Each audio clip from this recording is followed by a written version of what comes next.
Hi everybody, it's Russ from My Hammers 11. I hope you're all safe and well. New to the channel, please consider subscribing and hitting that bell icon so you're made aware of any time we have new content on. We have videos going up daily, but sometimes, you know, you might have just got that point to keep you up, and I might put 2 or 3 videos up a day. So make sure you hit that bell icon so you don't miss any content. Loads of great guests. Loads of great stories, including today's guest. I mean, many of you will know who she is and who her dad is particularly. We'll just say it's Marie, and then we can talk rather than give the surname away. Okay, it's Marie Di Canio, everyone. No. I look really like him, actually. I really do look like that. How are you, Marie? How's things with you? Yes, good, thanks, Russ. I'm busy, keeping going. Yeah. Happy, actually, after last night.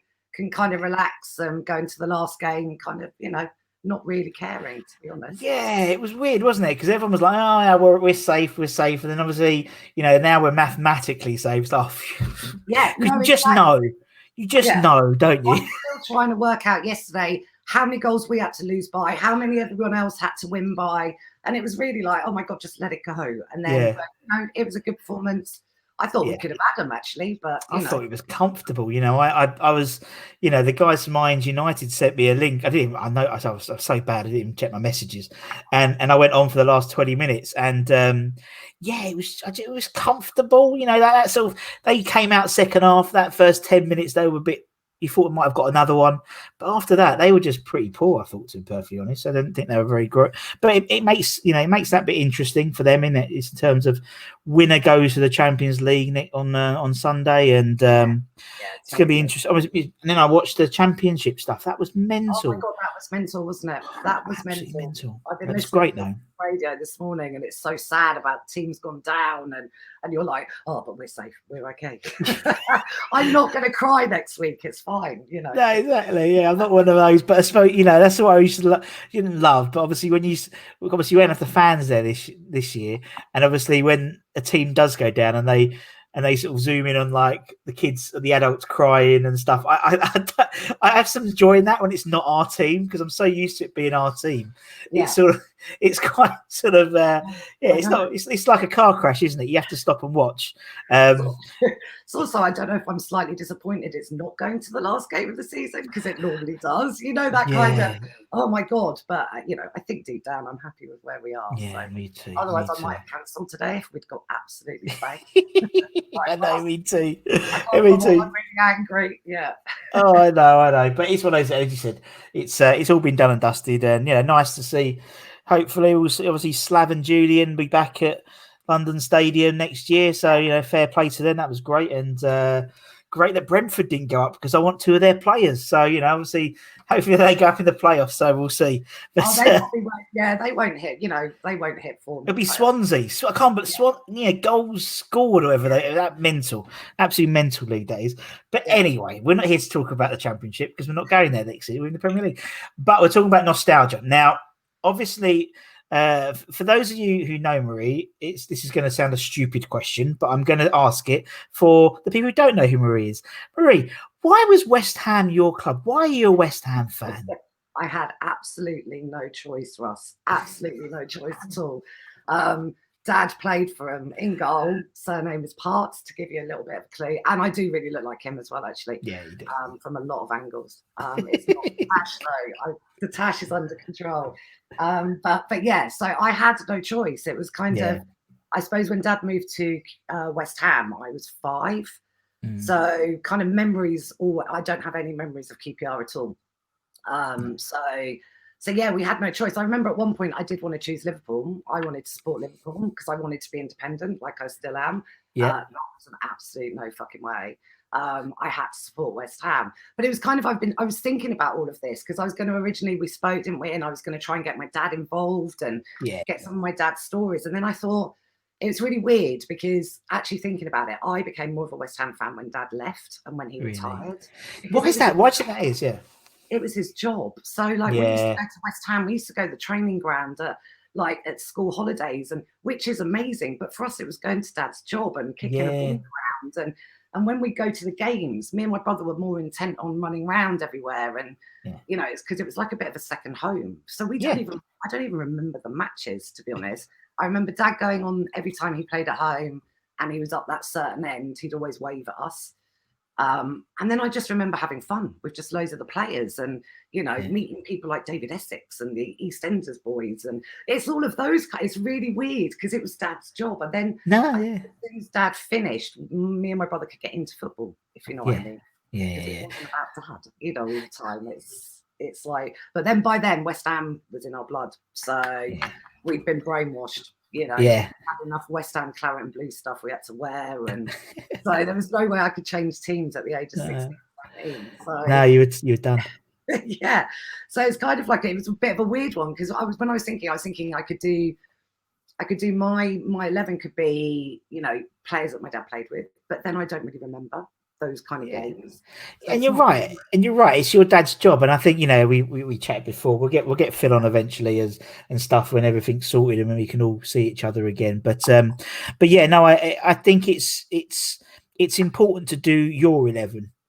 And I think you're right. And I think if we had you and your dad together, it would have muddled because your journey is different from your dad's journey. And I think, and that's the whole idea. It's your journey. So as you said, I can, and it's weird. And yeah, thinking about it, it's I can so see how, like, it's like my daughter. You know, if I got to drag her to the office or whatever, it's the same thing. And I never thought about it that way. Yeah, it's weird, isn't it? Because everyone, like, so it's like amazing. Everyone comes and chats to me. Everyone loves my dad. And they should. He wasn't just a great goalkeeper. He's such a nice man. And it's like everyone wants to chat. And everyone will go, do you remember that game in '86? And I'm like, no.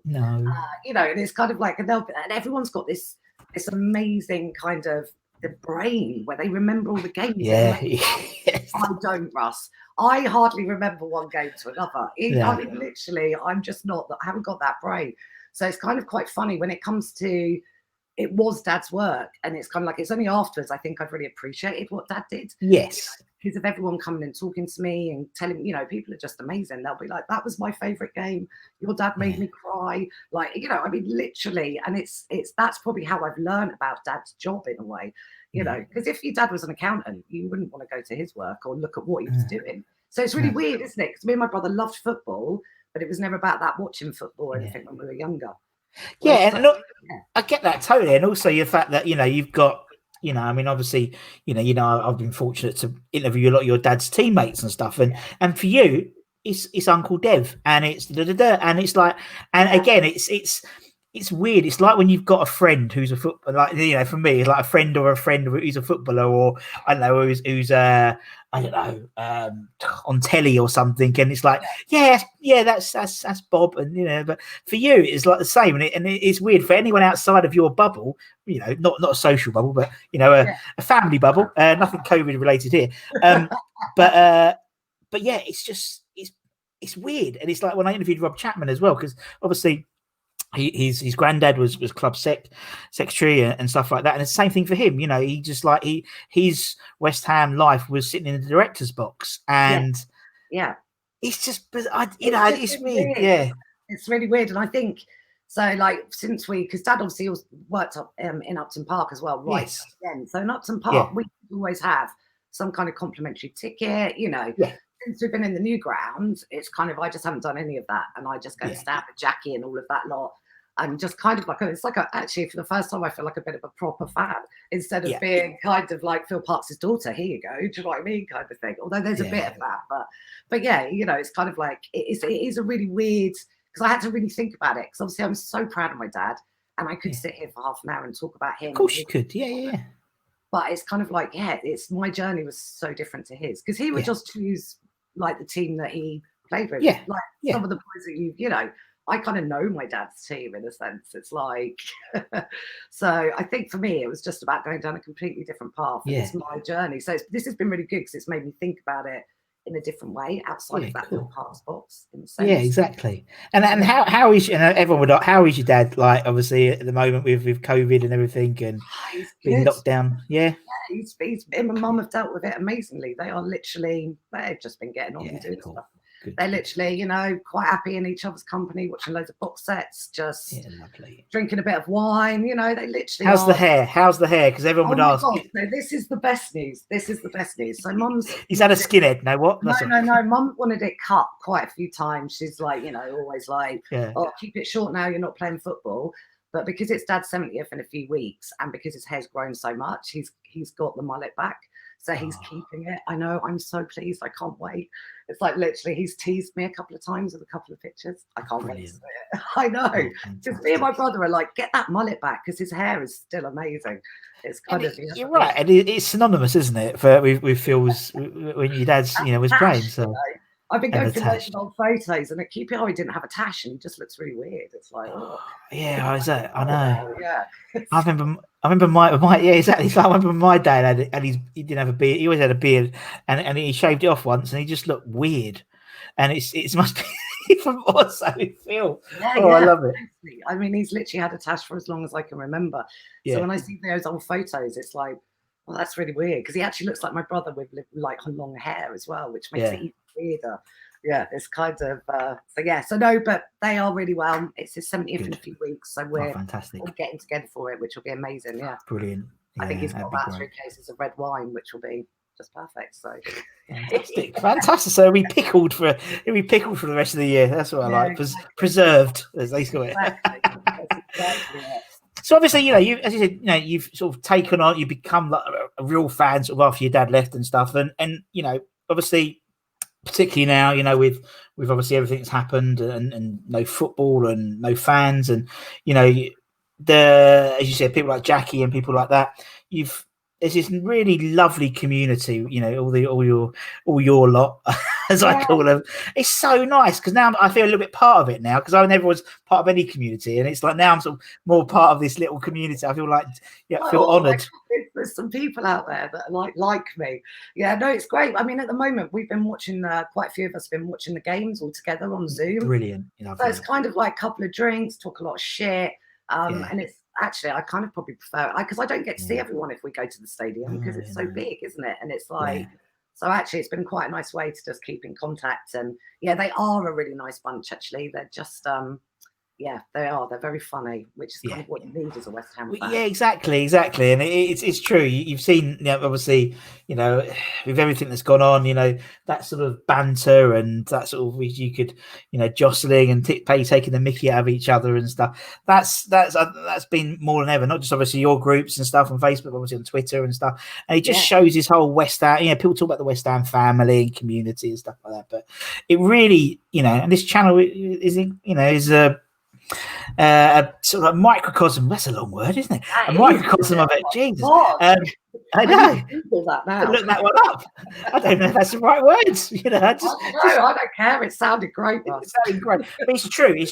And I think, and as I said, listen to everyone's story. Doesn't matter how, everyone has a different story, an origin story. Everyone has a slightly different 11. And, it helps sort of keep that sort of spirit, that sort of togetherness, and then hopefully, God knows when it will be, mid-October, late October, January, when everyone's back together. I think it will be. I think people will appreciate going to the football more, because I think we took it for granted a lot, and actually because of that fucking stadium, and because we went from Upton Park, and so it's a real kind of disappointment, wasn't it? And it's kind of then even then it was such a stretch to keep. I mean, I'm only down the road from there, really, but I still couldn't be bothered a lot of the time, because it was oh God, it's got, it was like I don't know, it was different to Upton Park was like that electric. Well, you had so many memories from that place, didn't you? So it's very natural. That's it, isn't it? It was about creating those memories. But I think you're right. I'm looking forward to going back to that stadium. I'm looking forward to having beers at half time because we're losing, and it's then I don't go back to my seat, because that's kind of what I used to, that used to be it. We're not in it for the football, Jackie, Maria. We're not in it for the football. And you said you and Jackie and you having a beer together and stuff like that. Robert Banks and I, we whenever we get together, we always had a habit. Just second half, we just wouldn't even go back to our seats. We just literally chatting away, having a beer. I think that's what it is, and I think during lockdown, it's kind of made me realise that is what it's about. Actually, the football's kind of secondary now. It's about going and seeing everyone, and you know, and actually that was what it always was for me in a sense. Yeah. It was never really about what they were doing on the pitch. No, but you said even when your dad was playing, you know, you said it was going and playing with the other kids and players' wives and stuff like that, and it's always been that. And I think even more so. And you're right, it's one of those things where I interviewed someone and they said, you know, going to West Ham the last few years has been a bit like a chore. It's exactly what you mentioned. But it's a chore he wanted to start doing again. And you're right. Yeah, I think you don't. I think, you know, as I said, yeah, you're right. We're not in it for the football. You know, you backed the wrong horse. You should have got your dad to go to Man United if that was the case. Well, I mean, for goodness sake, and actually, I think Man United did come in for him. I think he did. He did. Yeah. So it's kind of like you do look at that, but then I would have been one of those Man United supporters, Southern. Oh, you know, been a Cockney red. West Ham was like, you know, I don't know. I you know, in the long run, I'm happy he played for West Ham. I hate him quite a lot of the time though, and I do have a go at him for it. If we're having a really bad season like this season, I'm just like, for God's sake, Dad, do you know what I mean? He's just put me through years of pain. It's particularly because it was a goalkeeper problem that really buggered up our season. You know, oh my God, Dad, for God's sake! I mean, the amount of people that just said, "Is your dad still got his gloves?" And it's like, he always says he's got one last dive in him because he will not get up after that. And he also said that West Ham could not afford his medical bills if he just does that one last dive. Point. So. Yeah. So it's kind of like in his mind he can still do it, but reality he's not getting back up. Mind over body, isn't it? Yeah, the first yards in here. Exactly. Right, okay, let's go on to this 11 because I'm looking forward to this 11. Okay. Because I think a lot of people would have clicked onto the video thinking it's going to be one thing, all about your dad and stuff, and it's not going to be. It's going to be about you because I think that's really important. Okay. Let's go and start with the goalkeeper. Who we have in goal for the Marie 11? Who's going in between the sticks? Right. Okay. I mean, do you want to know my theme of where I'm? Yeah. So I've looked at it and thought, right, it wasn't really about the football. It wasn't about as much individual performances, but as a girl growing up, it was about crushes. So I've done my West Ham 11 and like my kind of crushes all the way through of kind of, you know. Brilliant. So naturally you'd think I'd have my dad in there, but I can't because that's weird. That's your dad. That's weird. It was like I was trying to find an angle of how to get my dad in there to get that 30% up, Ross. But it's just weird. I can't do it. So it's all right because we'll have your dad on later, so he'll put himself in the team. So he can put himself in it. Yeah, that's fine. And then I thought David James, love a bit of David James, but then I started looking back at some of the images. I really don't like some of what he wears in his hair. Teeth. He had funny teeth then, didn't he? So I was like, I had a real crush on him at the time, but obviously not now. So that was a bit of a revelation. So I've gone with Jimmy Walker. Oh, nice. I love Jimmy Walker. I know he's only really with us one season. You know, obviously it was that promotion. Our promotion season and losing the FA Cup, which we just, you know, won't mention. But it was kind of like he was just the nicest man as well. And just every time, everyone especially goalkeepers, they always want to talk about Dad. Yeah. But he was so got in love with Dad. It made me in love with him. It was kind of, you are so lovely. So it's kind of like, for me, it's like he was in our team in a really important season because that one, I mean, who knew that we were going to go up? I mean, we just scraped the playoffs. Out of nowhere, wasn't it? The last 10 games or something. Nowhere. So that was really exciting. And because he was that part of it, I think he's really stuck in my brain. Yeah. And then on the back end of that, it's kind of like he is such a nice man. And just a really all-round nice man. You'll notice by my team, not all of them are the nicest of men. But he was just a genuinely nice bloke. I was obviously going through a stage where I was like liking nice men. It was like, I've got a crush on you.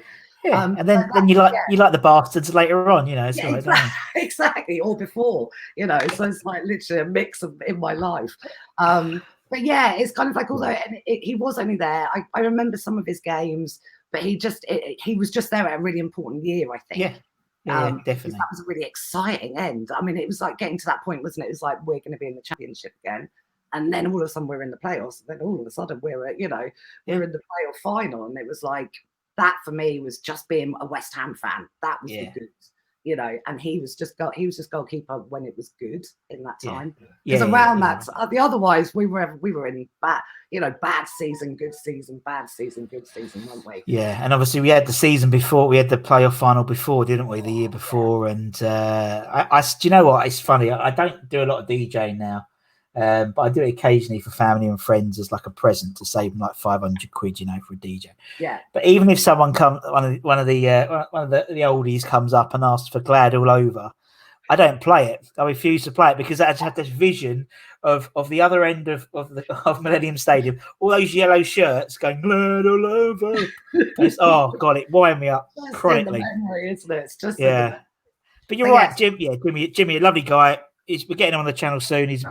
Well, now actually season's over now, so we'll get him on soon. Yeah. But no, lovely bloke, and you're right. And he got, because obviously that playoff final when he got injured, and then obviously Bywater came on for the last bit, and we all had our hearts in our mouths. Yeah. And he got booked after on the stretcher. I remember that. I was like, that's really harsh. But I know. Just while he's lying there in absolute pain. Lovely guy. Right, Jimmy's in. I'll let you carry on. You go through the team as you want, Marie. Right, okay. So then I've kind of gone left back. Yeah. Now this is where obviously, you know, my changing kind of direction goes a bit. It has to be Julian Dicks. Yeah. It's kind of, he was still, he actually joined just before Dad left. So I think it was like 1988 or something. So didn't he? I think so. It was just late 80s. Yeah. Just still there because John Lyle was still manager. So, I mean, Julian Dicks, he's just the proper hard man. He's every girl, you know, he's the man that every girl shouldn't like. It's that he's the one that your mum goes, stay away from him, Marie. He did that quite a lot with quite a few of them, actually, Ross. But she would be, stay away, you know. It's kind of like he was that scruffy, shirt hanging out, hard man, just went in for every tackle. You know, it's kind of like he didn't care. And it was like, and he just went for it. And it was just, there was just something amazing about him. And I think so I said that I don't really remember stuff. There are certain stuff I do remember. And I was at the game when he took that penalty against Man United. Yeah. And I've still got the clipping somewhere because I found it the other day when I was going through loads of stuff. I've still got the clipping where the picture's been taken and Schmeichel hasn't even left the ground and it's in the back of the net. And it was just the power in it. I was just like, I love him. You're right. It's moments, isn't it? You're right. It's moments necessarily. You know, you wouldn't know. If I said what season was that, you wouldn't know. I wouldn't know, to be honest. No, but it's moment. I have no idea. But it was just that moment. And actually, I was just doing a little bit of I'll have a little look and see because I knew it was Man United, but I wanted to check. And then I saw this thing, and basically Julian Dicks says that when he like put the ball on the spot and everything, Cantona went over to him and went, Dicks, small goal. And then literally, obviously Julian Dicks blasted it through. And then Julian Dicks says as he ran back, he kind of, Cantona winked at him. And it was just like, I just was like, see, it's like even Cantona's like, that was a corker. So it's like, So, but Julian Dicks is just, you know, and then I've also obviously the continuing, you know, like him being with Slaven and him still West Brom coming back in. It's Julian Dicks is just Julian Dicks, isn't he? He's just kind of, I don't know, he's just West Ham. An aura. He's got an aura around him, doesn't he? For someone who's so unassuming off the pitch, he just has this aura around him, doesn't he? He is. Yeah, he's not this real hard man. He's actually quite a nice bloke. But did you prefer him before he hit the skinhead or after the skinhead? Well, that's the question. Skinhead. All about the skinhead, Ross. It's just skinhead, ripped shirt. Oh my god! But he did. He used to wear his shirts, didn't he? Just over his shorts. Yeah. Mum would be like, "Oh, he's ripped He had one of these, and he ripped his collars, and there was kids everywhere ripping their collars, and parents going absolutely mental at him. And socks around his ankles and everything. No, I know what you mean. So he was a massive crush for me, and probably still is actually because he's Julian Dicks. So you know, it's just Julian. Oh, Dicks. He's aged well. Well, he doesn't look. He's a bit fatter, but he doesn't look. I think he's aged well. I think Julian has. And obviously we'll see him there at London Stadium next year. So it's very good. Hopefully everyone can do that. Yeah, exactly. Right, and then moving on to right back. Yeah. This is kind of a bit of a weirder one, but I've got Ray Stewart because he was kind of So, like back in the day, I mean, Ray Stewart was only playing with my dad for a few years. Yeah. But I remember Ray, not when he was playing, obviously, because I was about 7. But I remember him, like when I used to go to West Ham quite a lot after when I decided I liked West Ham. And my dad was, if my dad was working there as well. But even before then, I used to go on my own quite a lot, especially when I moved to London. And he was always there. And then because he's like Uncle Ray, it's like, it was kind of like, but he was always like, you know, Ray Stewart was always kind of there.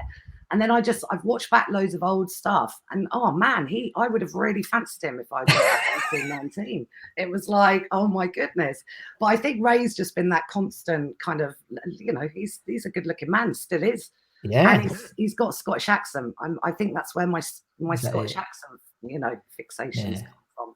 Not that I've ever gone out with anyone from Scotland, but I do love the accent. Well, that's why they use it for call centers and stuff, don't they? Because you have this sort of it's going to be the most calming, reassuring accent in it's all the accents in the UK. But still a lovely bloke, and but turns out lovely. Wears lovely suits when he comes on the pitch half time. You know, he's no, exactly. But he's funny. He's just got that real character. There's always a bit of a flirty thing about him as well. So I love Ray. He's just got this big character, and you know, you can't understand a word he says most of the time, but it's fine. It's kind of you know. But also, I think for me, because he's such good friends with Dad still, and they're like really close. And Dad's got like, you know, he's got amazing respect for Dad. Dad's got amazing respect for him for how, you know, for the playing basically. And then you look at some of his stats of his penalties. I mean, he only missed 6 or something, didn't he? I mean, that's just crazy. You know, it's kind of, you look at that. And so yeah, Ray Stewart had to go in. He had to go in for me. Just because he's one of my early crushes, you know, probably about 7 or 8. I'm like, oh, I love Uncle Ray. You can't say that with Uncle Ray. It sounds weird, but I know. It's really weird, isn't it? It's really weird. My mum and dad didn't have any brothers or sisters, so me and my brother used to make up that these were all our uncles. Yeah. Yeah, you're right. I can't say. I had a crush on Uncle Ray. It's like, God, you get. Ray, so I'll do that kind of thing. That's fine. Yeah, you get the Strathclyde police go over and you know. Exactly. I'll get a knock on the door in a minute. Right. Project Utrine, they'll bring it back. Don't worry, I'm not. Is there anyone else from Dad's team? If it is, it's only one, so it won't be that. All right, no worries. Fine. And then moving on quick. Centre back. My first one is Rio Ferdinand. I just loved him, and it was kind of, that was the time as well when I think I was really getting into West Ham on my own. So him, when Joe Cole was there, you know, all of that kind of era, even with Frank Lampard, and I think that's when I really got the love for West Ham, because that's when I was going a lot on my own. Dad wasn't working up there either, so it'd be it was that independent thing, I think. Yeah.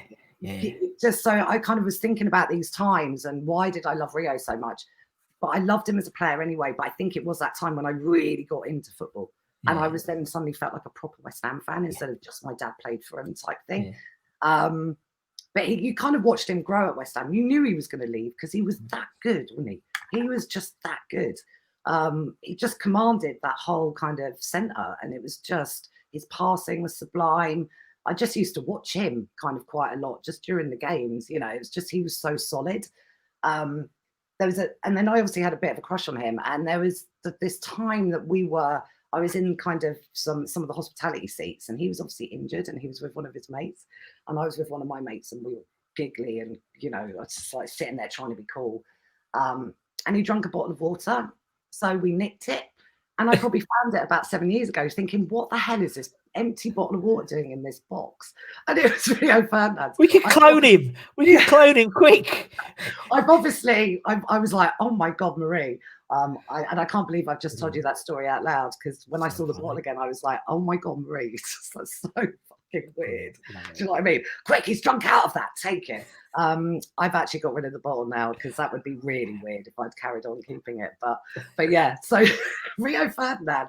But I just loved him, and I loved him all the way through his career. Actually, I didn't hate him at Man U, or you know, you can really hate players in other clubs. I didn't. So Rio, centre back, my first one.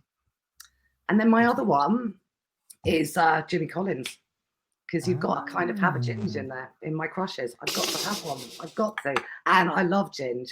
He's just, I don't know. He was another one because I can't. The first time he was with us, it's kind of like I do. You know, he was good, but the second time, I don't know. There was something about him, wasn't there? Because you had a skinhead, weren't it? That's why, Marie. You had a skinhead second time. Truth's coming out now. All about the football, then, Russ. I was trying to go, oh yeah, like I really knew what I was talking about. But you're right. But you're right. He went the second time. He came back more Alvin Martin, like I call it. You know, more the veteran. The veteran centre back, He was a bit more. You kind of trusted when he was there. You trusted him, didn't you? It's like, oh, do you know what? He's got that. When him and Reed were playing together, it was kind of, oh, this is solid, you know. And actually, we haven't had a great defence since then, actually. So I think, you know, for me, I had to get Jimmy in there because that second time round, I remember we were crap as well in some of the games, but he would just save us, you know. Losing 4-0, we lost 2-0, or you know, I know you mean. He just helped cushion the blow a little bit, I think. But he kind of wore his heart in his sleeve and kind of gave West Ham everything. And then also I wanted to put him in because I just thought the way that the club got rid of him was just horrible, and I just thought that he deserved a lot more respect because we all really loved him. And it was kind of like, oh, we should have all been able to say goodbye and had a James Collins moment type of thing with him. But then I love him like now on his, like, you know, he's brilliant on the commentary and things like that as well. So yeah. He is definitely. And I agree. Yeah, you're right. Because obviously I remember when we did the lap of appreciation and Nobes came out and said, oh, we got to offer this man another deal. And, you know, it was sort of like he knew it was like he was going, and it was, you know, a little sour taste in the mouth, wasn't it? Really, sometimes you get that with some players, isn't it? I mean, even like Winston Reid, you know, I mean, you know, he's been here 10 years now. We signed him in after the 2010 World Cup, and that's going to go out a bit like a damp squib, I think, you know, with him, and you know, it's always going to go down in folklore history because he scored the last goal at Upton Park, and you know. We need, but I just think it's not just West Ham. I think it's a state of football. You know, players move around so much now that you don't get loyalty like in your dad's era. You know, that type of thing, and so you don't. So it's very rare. I mean, it's very rare.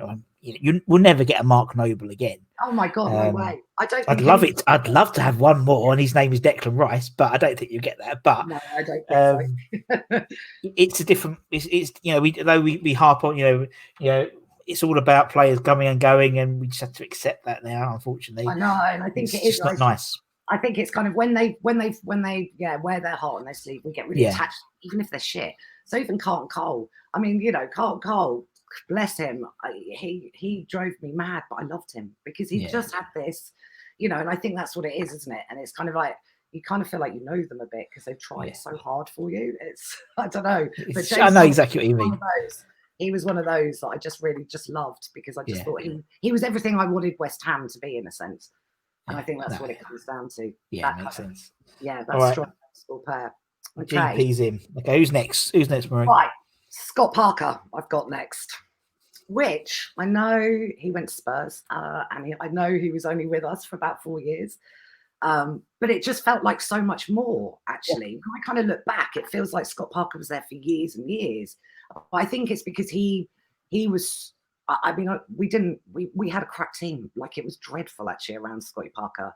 And it was kind of like, and we were relegated. And it was, you know, but for some reason, he was still so solid. I mean, he got back in the England team, didn't he? Yeah. He played amazingly, even though we were really shit. Yeah. And I really remember it because I just remember going, oh, thank God. And because everyone else was so crap, I loved Scotty Parker more then because he was trying harder. Do you know what I mean? It's like, you know, like when we've had games where Noble, like, you know, at times Noble would be the only one trying. And he'd be like, oh, I love you, Nobes. I hate everyone else. Scotty Parker was a bit like that for me. And then he went Spurs and it kind of dampened it a bit. But, you know, I kind of got it as well because it was kind of like, I remember when he was going and I was really angry. But I kind of thought to myself, no, he needs Premier League football because it's kind of, he's getting back. He's got back in England. It's kind of, this is good for him. And he was great for us. And I had to do all this kind of justification of him going to Spurs. But he really stood out for me then because I think he just was a great player. And I'm really pleased with what he's doing right now. And, you know, do you know what I mean? I just really, really liked him. I thought and then I'm still quite shocked he was only with us for 4 years. I thought it was but he made such an impact. You know, whether 3 or 4 years, one Hammer of the Year, 3 years in a row. You know, the papers was always say Scott Parker captain, and it wasn't. It was Matthew Upson, and you know, and you're right. It's he was. I mean, you know, when you look at when people, you know, some people play, you know, fans revere and stuff. You know, someone like Tevez, for example, was only really around for 6 months, but people would revere him more than Scott Parker because he decided to go to another club that maybe isn't our favourite club, but is in the league that is the top league. And it's like, you know, me going to another company. It's and again, it's the same thing we said about GP.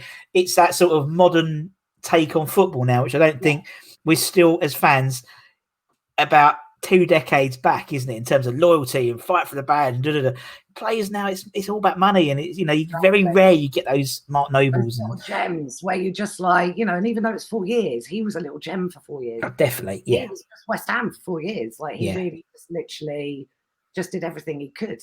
And it's kind of, and I think that's it. It's like I do have a massive love for loyal players. Of course, you would do.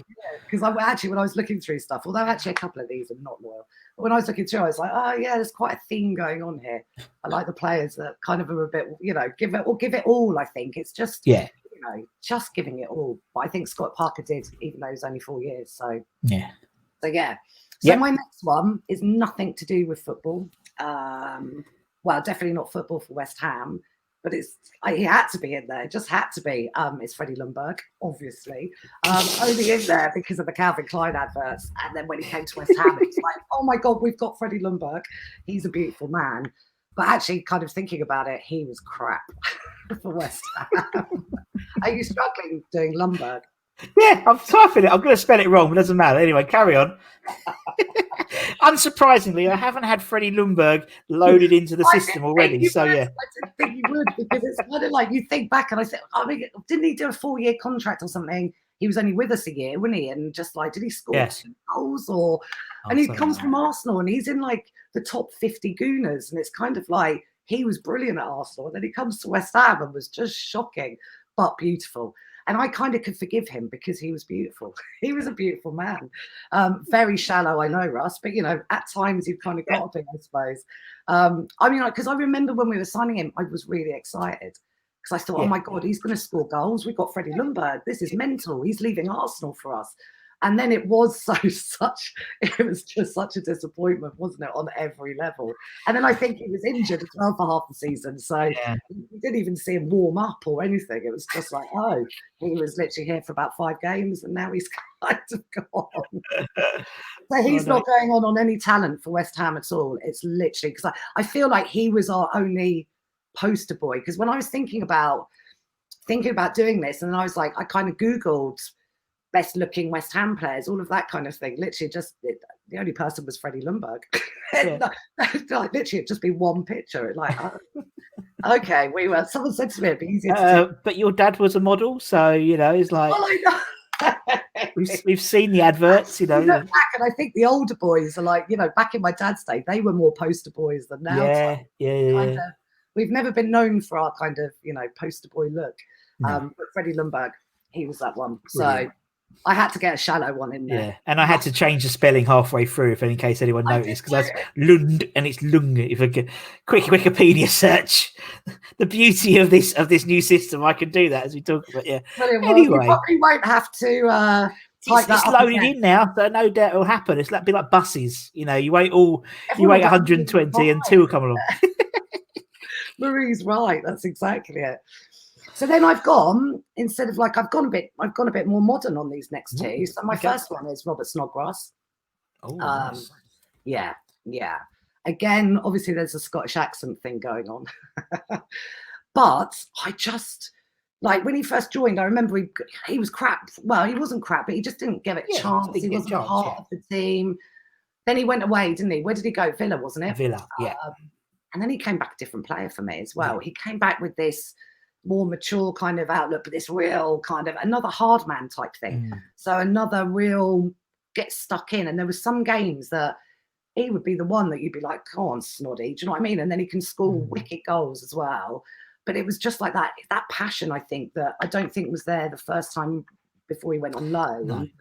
Yeah. And then it's kind of like, you know, that passion was then like, you know, when he came back, it was like, this is amazing. This is absolutely amazing.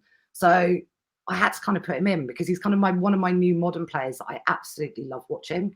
I think he just brings something to our team that we kind of... Yeah, I think we've missed it. I think we missed him since he hasn't been here back from restart. Well, definitely for the first few games. I think, you know, we've not just that, his delivery, you know, Jared Bowen's just found his left foot, which I didn't know he had.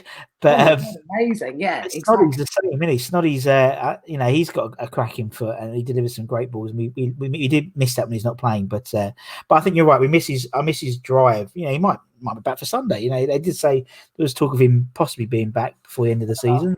Really one more game.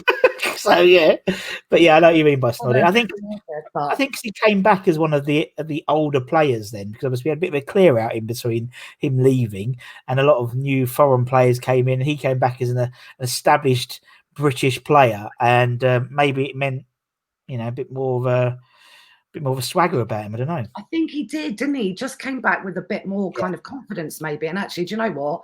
I'm going to get in this side, and I'm going to stay in this side. And I just that real grit, I think, is kind of like, I just really admire someone like that, you know, because he had to work really hard. Because I remember, because Pellegrini came in and bought all these players, and he was still picking. He picked returning Robert Snodgrass, and you know, that must have given him a lot of confidence. And then play with confidence is a 20%, 30% better player. And yes, so yeah, Snoddy's in. Right, so the next one, it has to be Antonio. It just has to be Antonio. You know, I mean, literally, what can I say about the man? He is just, I've always loved him. Just like he's always been, even when he was a bit of like, people were like, he's not working hard enough, or he's not, I've always loved him because he's got a grit in him as well. Like Snodgrass, it's like this hunger to kind of play and be everywhere and everything else. And then I just think he's just, how he's worked and got himself up through the leagues, it's kind of, that just shows that kind of mentality, which, you know, he's not just this one that's gone straight to a big club. He's had to work really bloody hard to get to West Ham. And it's kind of like he's taking every kind of opportunity he can, you know, and this is way before even that 4-0 or, you know, it's kind of like, and he does little things that just make us love him. So, you know, scoring the first goal at the new stadium of Spurs, I mean, you know, that's a legend in his own right, isn't it? But I think he just really tries. You know, sometimes when you watch a game and he's the only person that's creating anything. And I just think he's on his own up front, isn't he? Poor bugger's on his own. He manages it. He's like a bulk of a bloke as well, but defenders can't get hold of him. You know, they can't close him down. I think he's got a real physical talent, but I think he's got a real football brain as well, where he reads the game. I just love him. You're right. You know, it's kind of, he is pretty much kept us up, I think, just with his hunger. And, I mean, he's top goal scorer since restart, and you know, 10 Premier League goals. I think it's the first time he's ever scored 10 Premier League goals. Obviously, I know, because that Noble penalty last night, that I was a bit like, oh, do you know what I mean? There's something weird there. I reckon someone did mention. I mean, I made a comment on Twitter saying, "Oh, maybe he's got a goal bonus for 10 goals." And someone did say that he's got a 750 grand bonus, and it was something like that, isn't it? It was a bit weird. It was funny though, and it's funny looking on Twitter the other in the morning, in the afternoon today, where you had like someone's taken a GIF of him talking to. Oh, I think I can't remember who he was talking to, the Man United team, but he was doing like, you know, what Pogba did, and like Pogba's behind him, just looking at him like. It's absolutely brilliant. You have to look out. It's so I'll look that up after this. So funny. But you're right. When he's got the grip between his teeth, and he's had it since restart, he's unplayable. He's actually unplayable. And I think the reason why he's unplayable is he doesn't know what he's going to do with the ball. I think he's off the cuff. He's an off the cuff player, and so if he doesn't know, what like a defender's going to have, you know? So I think exactly. No, I do love him. I think he's just a special player, and I just and I think he's kind of kept me, you know, even like, you know, because when he was injured and stuff, I just kind of lost a bit of interest in West Ham because we lost a bit of interest in ourselves. I think he brings that kind of, I don't know, the energy I think that we need, you know, and probably gives confidence to loads of the players around him as well. And it's just, you know, I just don't think you can't put a price on someone like him at the moment for me. and he's kind of, he's a very loyal man as well. Again, so yeah. Michail's in. That's my midfield. I know, a little bit old and new on that one. I like it. Yeah, and then irrelevant, just with Freddie Ljungberg. So then strikers, right? So this is also, don't get uncomfortable, but this was also someone that played with my dad. But Crossy, but that's like, who doesn't have a crush on David Cross? I love the man. Honestly, I'm fortunate enough to meet him, obviously, for the channel, and he's just lovely, isn't he? So I remember because my wife just walks in, she walks in with a nice lolly or a 99, and he's like, "Oh, you're right, Russ." Yeah, sorry, I'm sitting away. Didn't bother me at all. It was lovely. I love the man. Just the nicest man, and it's kind of like, actually, it's kind of, because he was a real hard man on the pitch as well. And like, you go back through his career and kind of see, and dad obviously highly praises him as both a man and footballer. But it's kind of like, you go back and you're just like, oh my God, you were really bloody good. Like even that 4 goals that he scored, it's kind of like, oh, you were the last West Ham player to do that. You were really bloody good. But I think it's just the fact that he was this real presence on the pitch, and he played for a lot of teams as well. So it's kind of like, he wasn't just, he got, he was in some really good teams, but he's the softest man off the pitch. So like you said, he's just the nicest, most laid back kind of just bloke, I suppose. Yeah. And he's just one of my favorites. He's just, he's just one of my favorites. Whenever I see him, he's just always amazing, and just takes his time out to speak to everyone.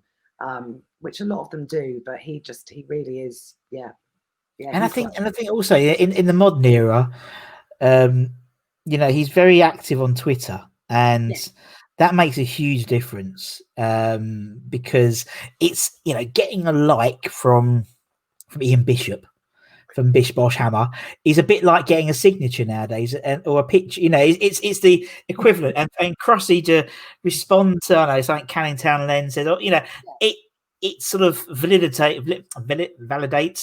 what he was saying, but also it's like, oh yeah, it's like, he's still involved, and he speaks so highly of the West Ham fans. I mean, we recorded the episode, and then afterwards he carried on talking, so I kept it rolling, and I tagged it on the end because it was lovely, what he said.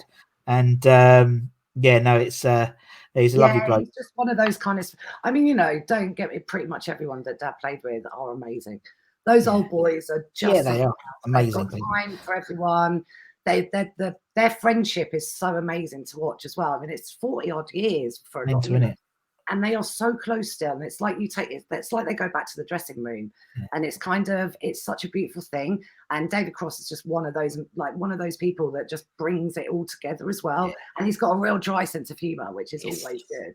Quite happy to take the piss out of anyone. And I'm like, and just comes out with these snide little comments sometimes, which I'm like, oh yeah, go on, David. Yeah. And his family's lovely, and everything about him is just lovely. He's just one of those real genuine, nice men, basically. But a brilliant player on top of that as well. Yeah, definitely. All right, Crossy's in. And who's the last piece? My last one is Teddy Sheringham, although I know the whole Spurs thing as well. See, I've got to type Teddy in as well. God, no, carry on. You don't have to do Teddy yet either. This is a new system I'm working on. So it's like, so since but we'll put Teddy in. I know how to spell Sheringham. So we're okay. Brilliant, But I know he's ex-Spurs twice and Man U. But when he came to West Ham, I was so excited because I just loved Teddy Sheringham. It was kind of like, and actually, do you know what? He was an old bloke as well when he came to West Ham, and he still had, like, you'd watch him and he'd still be in the right position at the right time. Goal scorer. He was top goal scorer that one with 23, 24 goals. Mental. I know, like he's the oldest Premiership scorer, maybe still actually. And then kind of also there was like the FA Cup. He was the only one that scored his penalty. In that horrible penalty shootout. I'm sure he was the only one. There's just stuff that I love about Teddy Sheringham. But I think the main reason as well is that during his time, my dad was doing a lot of work up at West Ham every home game. And my mum would always come up. And because I lived in London, it was a really good time for me to go and see them both. So I'd get to see them every couple of weeks because they live quite far from me. And me and my mum would be sitting there watching the game. And Teddy Sheringham would always come and warm up in front of us. It was a highlight. We would be like a couple of old pervs going, oh, here he is, oh, lovely. It was the highlight. But he was also, I thought he was brilliant for us, even though he was at the end of his career. I just thought he was brilliant. And I just had this massive crush. And then I met him as well. My mate was going, get a photo. So they were like, Teddy, have a photo of Marie. And I was wearing this big fur coat, and he put his arm underneath the coat and around, really smooth for us. I was like that. Oh. Proper body-to-body contact. Oh, it was proper like, hey. And I was just like that. Oh, dream. This is a dream. It was completely. So, but you know, on the back of that, I just thought he did really well for us as well at the time. And actually, he's what we needed. He's exactly what we needed at that time. Steadying ship, and yeah, no, he did a great job for us. A great job for us. Yeah. Yeah, brilliant. Oh, I loved it. Really, it's been amazing. It's been lovely. I really enjoyed it. I was, I was wondering whether I'd enjoy it or not. I really enjoyed it. Everyone who comes on literally texts me afterwards and goes, "Oh, I loved it," and that's what it is. It's just, it's like it's almost like two people talking in a pub. You know, someone's got a beer mat and they start writing out their 11, and it's like, "Why'd you do that?" Oh, because that's all the idea is, and that's why everyone loves it, because every story is interesting, and there's a couple of new names to add to the list, which is always good. Definitely, you won't get them again either. You won't get them again. I've had Teddy before, but definitely not Freddie. Bless him. Definitely not Freddie. But it's been lovely, and obviously, you're looking forward to your dad's 70th, and obviously we'll see all the pictures on Facebook and stuff. So I'll take a load. Don't worry, I'll take a load. I can imagine. But anyway, thanks everyone for watching as well. You know, like, share, subscribe, comment, message me, whatever. I read everything. And until next time, from Marie and me, take care, stay safe, come on your irons. Premier League next year. See you later.